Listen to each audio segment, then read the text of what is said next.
So what was it for you that you connected with as a dancer? What was it about b-boying that you saw and you was like, I like that?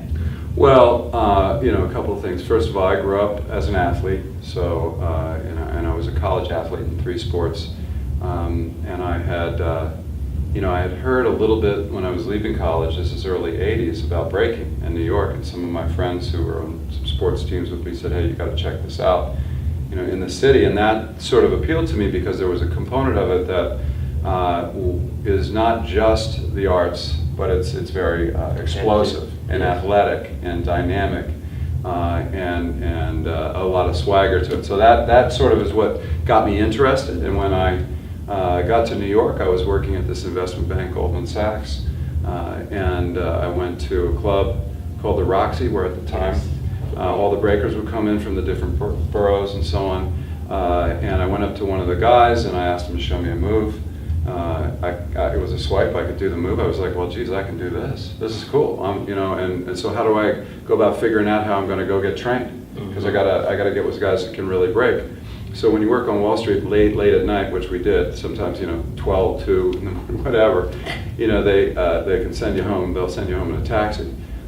And so I would take the taxi actually out to the South Bronx, and there was a community center there where the breakers used to train, or a group of breakers, Fast Break, Mr. Wiggles, a whole bunch of guys that are sort of famous guys from back in the day.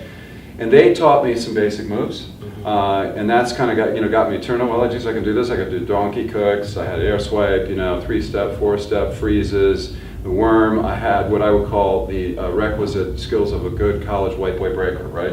Of which there weren't many at that time, early '80s. In fact, basically none. But you were bold enough to take on the challenge and with those skills in hand, and my early 20s sort of confidence or cockiness, I figured, okay, so now I'm going to go out on the street, because there were hitters in Manhattan. The hitters actually weren't necessarily even.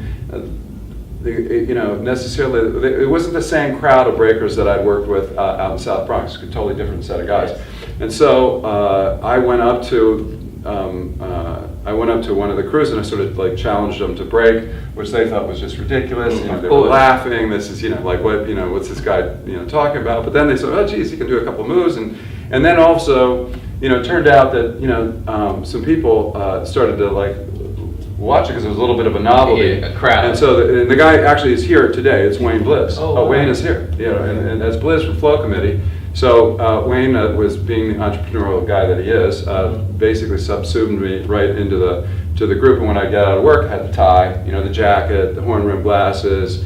They would pull me out of the crowd with the tie, as if they were going to mug me, which they weren't, of course. And then I go into an air swipe and the worm and stuff like that out in front of the plaza. With your business clothes on? Oh yeah. And the people just loved it. It's all tourists. They weren't used to seeing breaking. They certainly weren't used to seeing somebody get pulled out of the crowd. So that kind of got me really going with it. And then I'm a little fanatical. So then I'm just going to train like this, crazy. And I did that for a while there in New York. Then went to business school.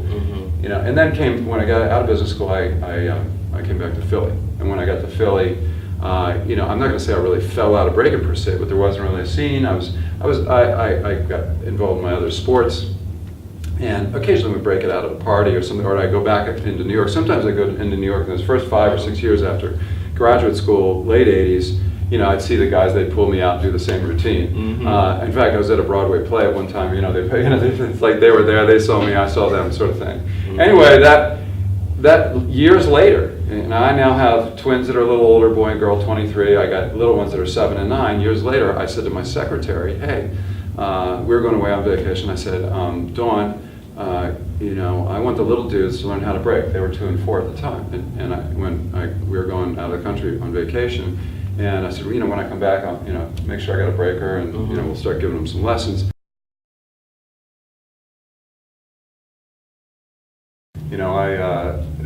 I love the scene. I love the breaking.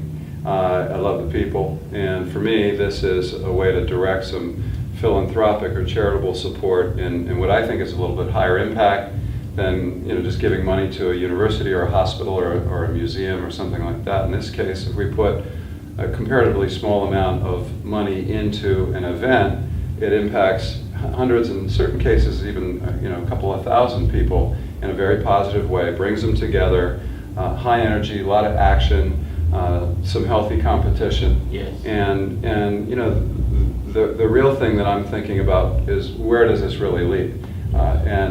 From my standpoint, what I'd like to do is infuse some resources, some capital, some energy and organization into the scene in a way that could potentially create almost a little ecosystem around the B-Boy events. Now, I happen to love breaking. Yes. Okay, there's a lot of other forms of dance, but breaking's my thing.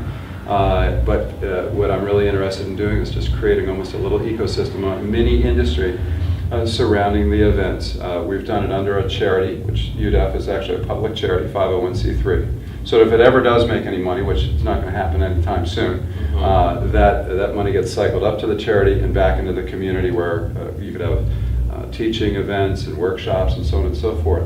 There's also an educational component about this, because if you think about the world in which I live, okay, we think in a way of, how do we create exciting opportunities? How do we create opportunities to attract capital, attract sponsors, attract income?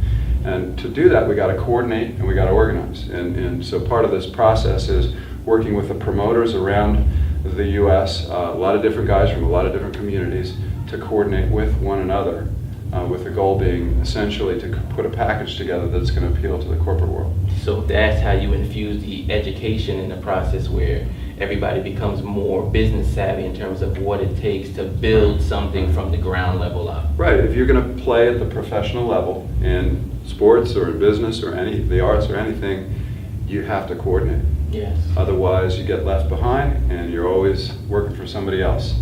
So in the scene here, what I've attempted to do in working with the promoters and the breakers is to sort of communicate, hey, look, by putting a structure together, we can offer an exciting opportunity for the outside world, for the media, for the corporate sponsors, and for others, the spectators, and essentially put together a package that attracts their attention more than some other opportunity they could go and attend. Like, for example, if you go into the city of Philadelphia today, there's probably 20 different urban or hip-hop type activities you could go to, and they're all competing for attention. They're competing for spectators, they're competing for media support, they're competing for sponsorship support, and they're all struggling, frankly. So, how it is that we can sort of flip this in a way in which we can put a package together and attract all of those things.